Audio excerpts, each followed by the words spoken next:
Rádio Decidente. Olá, eu sou o Thiago Gomide e está começando mais um Rádio Decidente, o podcast da Coordenadoria de TV e Rádio do Superior Tribunal de Justiça, realizado em parceria com o Núcleo de Gerenciamento de Precedentes e de Ações Coletivas do STJ UNUGEP-NAC. No episódio de hoje, nós vamos falar sobre o tema 1318 dos recursos repetitivos, julgado pela terceira sessão aqui do STJ. A tese firmada trata da possibilidade de se considerar a premeditação como fundamento para a valoração negativa da culpabilidade na dosimetria da pena. A decisão deixou claro que a premeditação, embora não prevista expressamente no Código Penal como elemento autônomo, pode sim ser levada em conta na primeira fase da dosimetria, desde que haja fundamentação específica e que não se incorra em bis in idem. Em outras palavras, não pode haver a dupla punição pelo mesmo fato. Para entender melhor os fundamentos dessa tese, os critérios para a aplicação no processo penal e os impactos para o sistema de precedentes qualificados, eu converso agora com Oswaldo Soares Neto, que é juiz instrutor do gabinete do ministro Ricardo Vilas Boas Cueva. Seja muito bem-vindo ao Rádio Decidente. Obrigado, Thiago. Queria cumprimentar a todos os ouvintes. É um prazer poder estar conversando com vocês sobre um tema tão instigante desse precedente do STJ. Doutor, começa explicando então para quem nos ouve essa decisão da terceira sessão aqui do STJ no tema 1318. Ela pode ser considerada um marco no tratamento da premeditação da dosimetria da pena? Bom, Thiago, o tema 1318, que foi julgado pela terceira sessão do STJ, em relatoria do desembargador convocado Otávio de Almeida Toledo, do qual eu era juiz auxiliar na época em que esse precedente foi fixado, esse é o ponto de chegada de uma construção jurisprudencial que já vinha sendo feita há anos, tanto no STJ quanto no STF, em torno da possibilidade de considerar a premeditação na primeira fase da dosimetria, na análise da circunstância judicial da culpabilidade prevista no artigo 59 do Código Penal. E o que esse precedente faz, e isso é muito relevante, é dar unidade, força vinculante e balizas claras a esse entendimento, inclusive com uma tese repetitiva que fixa os limites para essa valoração, especialmente para evitar o bis in idem. E quando se olha para a evolução da jurisprudência, é possível notar que as turmas criminais do STJ já vinham admitindo, e de modo praticamente uníssono, que a premeditação poderia sim justificar a valoração negativa da culpabilidade, desde que ela não fosse inerente ao tipo, nem a uma qualificadora ou a uma agravante. Então, o diferencial desse tema 1318 é ter submetido essa discussão ao rito dos recursos repetitivos, construído com uma fundamentação teórica densa e, ao final, com a formulação de uma tese que vai vincular os tribunais de todo o país. Doutor Oswaldo, e por que a premeditação, embora não expressamente prevista aí no Código Penal como elemento autônomo para a dosimetria da pena, tem sido considerada na análise da culpabilidade? Embora o Código Penal não mencione a palavra premeditação em nenhum dispositivo, nem como agravante e nem como um vetor específico do artigo 59, historicamente, a premeditação já foi tratada como circunstância agravante em códigos anteriores, como o Código do Império e o Código de 1890, e também é prevista em ordenamentos estrangeiros, aparecendo como agravante ou qualificadora, sobretudo em crimes de homicídio. E no modelo atual, a possibilidade de se considerar a premeditação é justamente na análise das circunstâncias judiciais do artigo 59, especialmente na primeira circunstância, que é a culpabilidade, entendida aí como grau de censura ou grau de reprovabilidade da conduta em concreto, exatamente em razão do planejamento prévio, do tempo de reflexão e da escolha consciente de prosseguir na empreitada criminosa, revelarem um desvalor maior do que o chamado dolo de ímpeto, que é o dolo que ocorre quando a ação criminosa é fruto de um impulso imediato ou então uma ação pouco refletida. E quais são os critérios usados para que a premeditação possa justificar aí a valoração negativa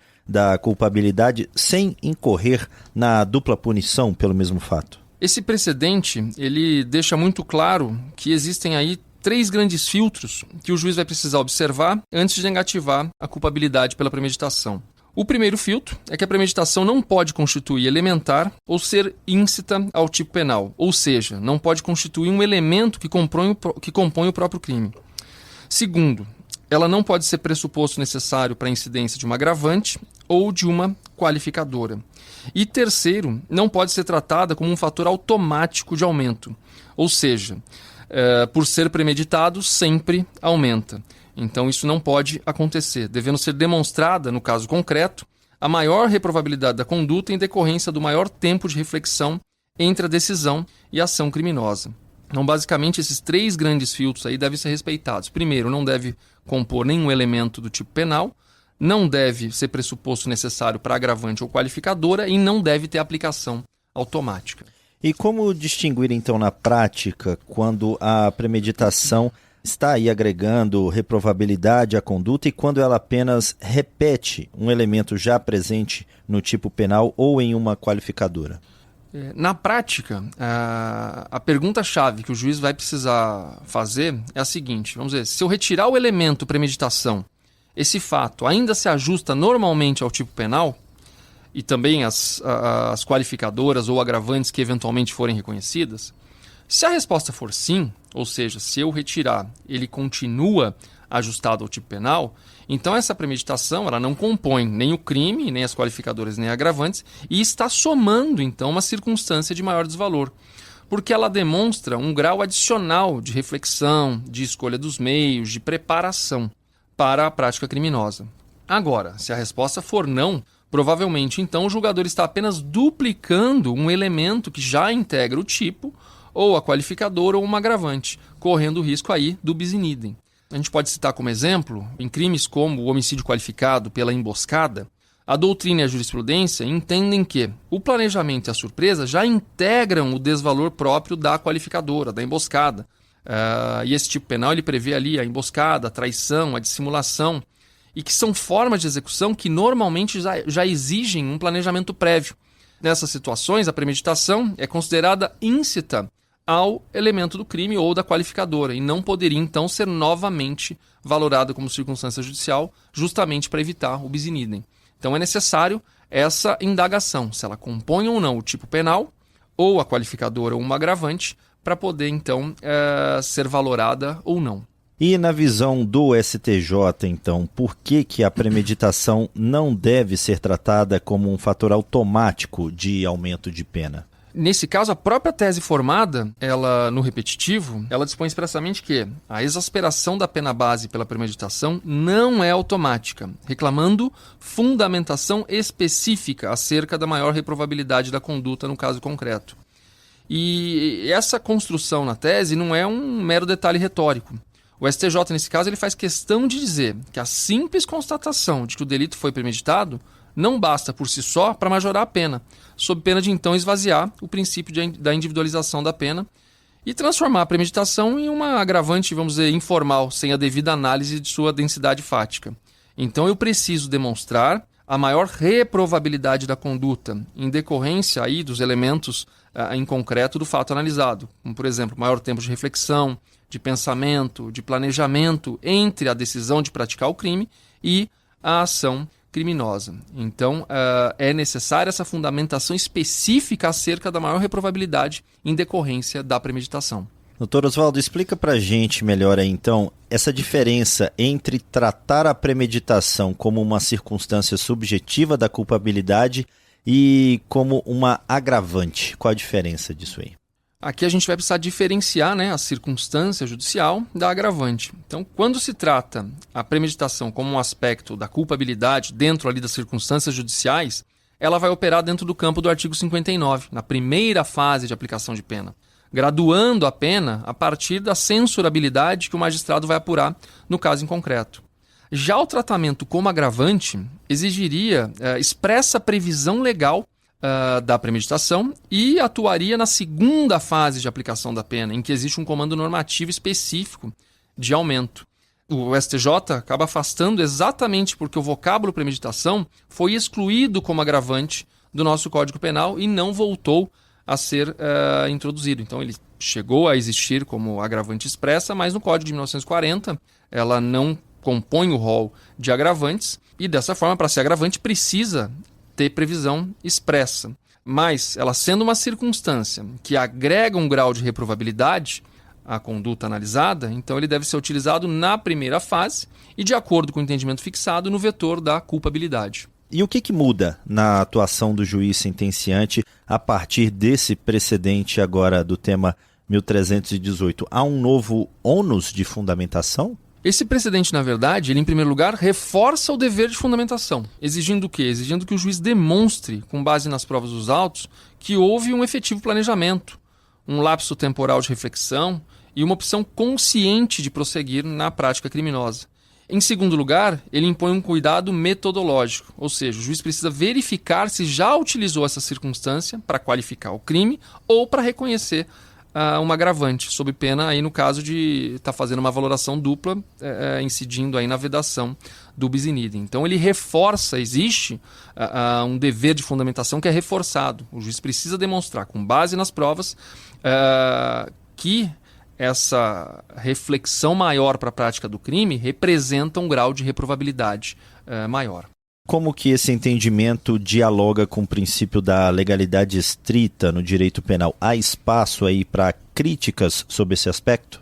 Do ponto de vista da legalidade, é importante destacar que o STJ sustenta que não se está criando uma nova agravante, mas apenas preenchendo a cláusula aberta do artigo 59, que possibilita ao juiz aferir a culpabilidade como medida de aplicação da pena, utilizando fatos concretos do caso em análise, que inclui aí o modo de agir e o grau de reflexão do agente. E é óbvio que existe espaço aí, no caso, para crítica doutrinária, na medida em que se pode argumentar que a ampliação dessa discricionariedade judicial, via conceitos abertos como a premeditação e maior reprovabilidade, exige uma vigilância redobrada para que não hajam decisões arbitrárias ou descoladas da prova dos autos.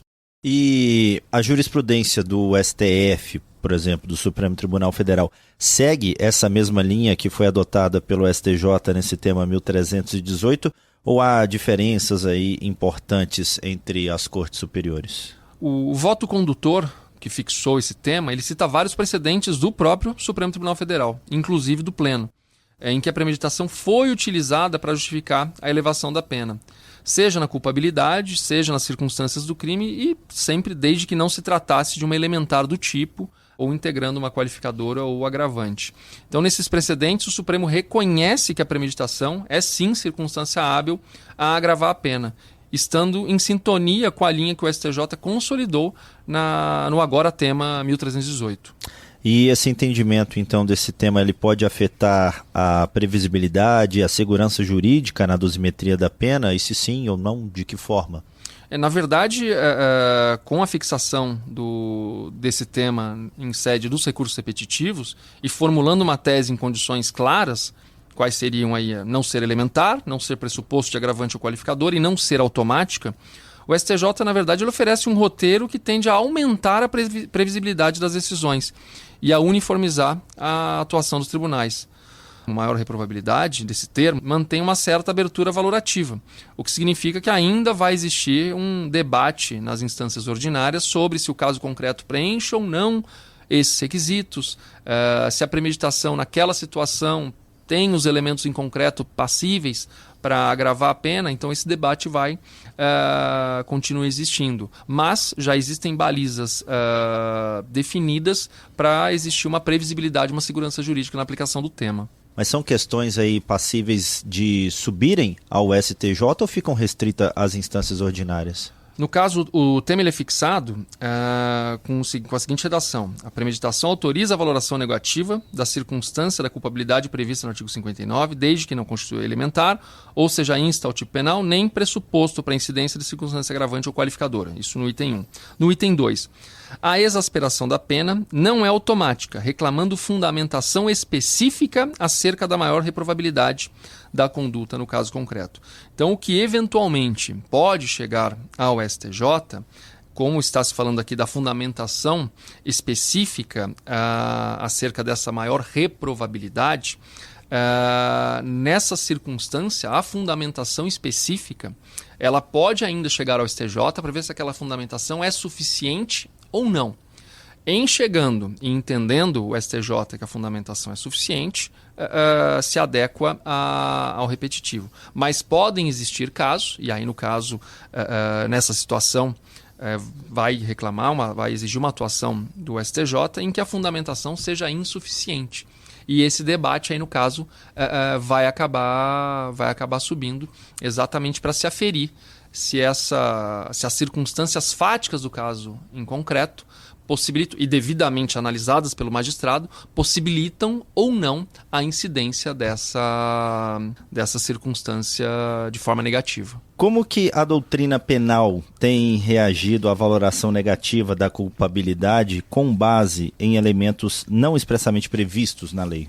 Essa decisão que fixou esse tema repetitivo dialoga com uma doutrina penal bastante plural. Então, nós temos autores citados no voto que aceitam a premeditação como indicador de maior censurabilidade, discutindo apenas se ela deveria ser analisada na culpabilidade ou na personalidade, então em qual vetor do artigo 59 que ela deveria incidir.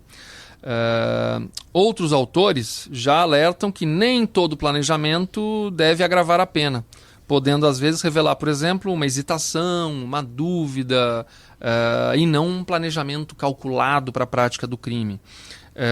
O acórdão, ele inclusive registra a posição crítica da Anacrim e da Defensoria Pública da União, que defenderam um posicionamento que a premeditação por si só não deveria ser fundamento autônomo para a majoração da pena, justamente por temor à violação ao princípio da legalidade.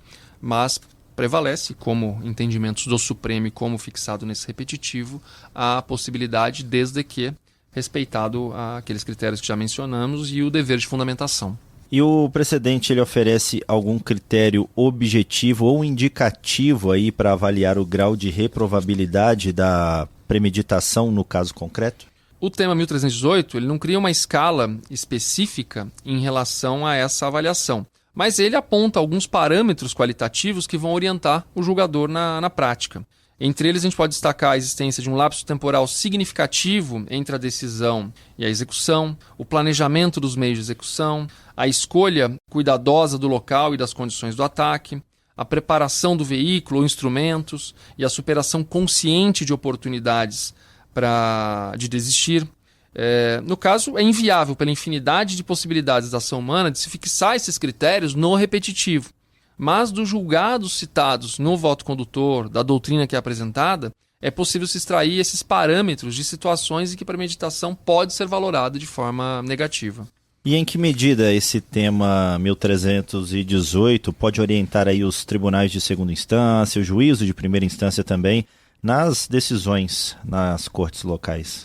Para os tribunais e para os juízos de primeiro grau, esse precedente vai funcionar exatamente como um roteiro para aplicação, para possível aplicação da premeditação, e no caso vamos ver um roteiro que, seguindo aí 3 passos de acordo com o próprio repetitivo. Primeiro, verificar se essa premeditação é ou não inerente ao tipo ou a uma qualificadora ou a uma agravante.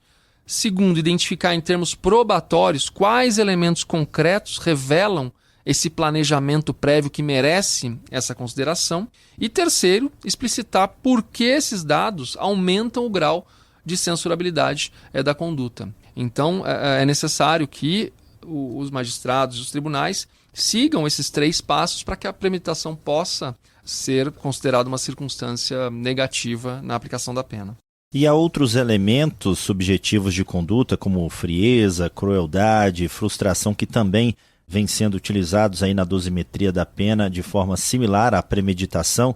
E se sim, de que forma esses componentes de natureza psicológica podem ser objetivamente avaliados pelo julgador nos autos? Essa é uma pergunta interessante, Tiago, e a jurisprudência que é citada no voto, ela mostra realmente que não é só a premeditação que entra nesse campo.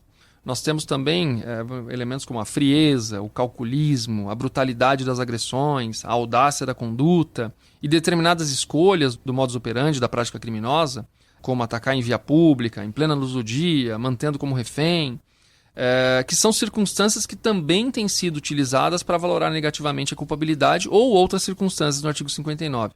A chave aí, no caso, é que o juiz não pode se contentar com meros rótulos psicológicos, como ele foi frio. O juiz precisa ancorar essas expressões em dados concretos do processo, como, por exemplo, o número de disparos, a intensidade das lesões, as circunstâncias da surpresa, o uso de menores ou uso de disfarce, sob pena de, não fazendo essa análise, transformar meras impressões subjetivas do julgador em fundamento que possa agravar a pena, que é exatamente o que se busca evitar.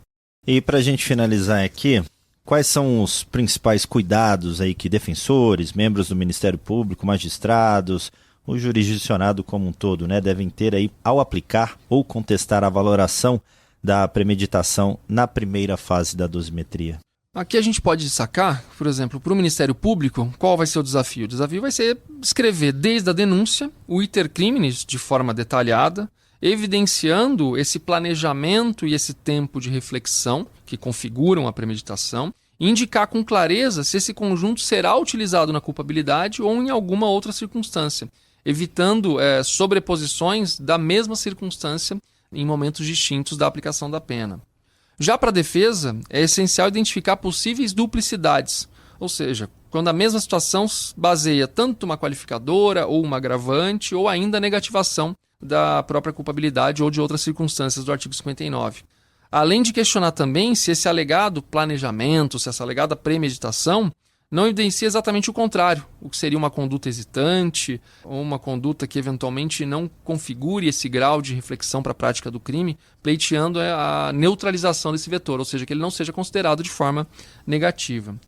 E para o juiz, o cuidado central vai ser duplo, tanto evitando qualquer forma de bis in idem e fundamentando de forma minuciosa do porquê, naquele caso, a premeditação revela maior reprovabilidade, sob pena, então, da dosimetria ser reformada nas instâncias superiores, exatamente com base nesse tema 1318 que ora estamos tratando. Ok, Oswaldo Soares Neto, juiz instrutor do gabinete do ministro Ricardo Vilas Boas Cueva aqui no STJ, muito obrigado pela disponibilidade e conversar sobre esse tema repetitivo e esclarecer esse tema para os nossos ouvintes. Tiago, eu que agradeço a oportunidade, sigo sempre à disposição e cumprimento a você aí pela condução do programa e a todos os ouvintes que estão acompanhando. E esse foi mais um Rádio Decidente. Antes de encerrar, lembra você, ouvinte, que este e outros podcasts produzidos pela Coordenadoria de TV e Rádio aqui do Superior Tribunal de Justiça estão disponíveis nas plataformas de stream de áudio de sua preferência. E você também pode nos acompanhar, é claro, pela programação da Rádio Justiça. Até o próximo episódio. Rádio Decidente.